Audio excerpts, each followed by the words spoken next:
C'est une guerre des mots et d'interprétation. La Commission européenne somme le géant pharmaceutique AstraZeneca de respecter ses engagements contractuels concernant les livraisons de son vaccin contre le Covid-19. L'entreprise a annoncé la semaine dernière qu'elle ne pourrait fournir qu'un quart des doses annoncées. Ne pas être en mesure d'assurer ses capacités de production est contre la lettre et l'esprit de notre accord. Nous rejetons l'idée du premier arrivé, premier servi. Cela peut marcher chez le boucher au coin de la rue, mais pas dans notre contrat et pas dans notre contrat d'achat anticipé. Le patron du laboratoire a précisé mardi qu'il s'était engagé à faire les efforts nécessaires, mais qu'il n'avait pas pris d'engagement ferme sur les approvisionnements.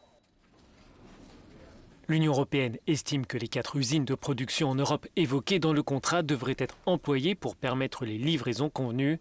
La Commission attend aussi des explications plus précises sur les difficultés rencontrées par AstraZeneca.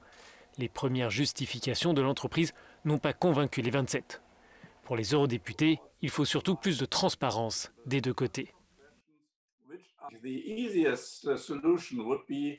La solution la plus simple serait de publier le contrat. Ce n'est pas une pratique totalement inhabituelle. Regardez Israël. Le contrat de Pfizer-BioNTech avec Israël est publié sur Internet et vous pouvez voir quelles sont les conditions. Et je pense que ce devrait être la même chose pour ce cas-là.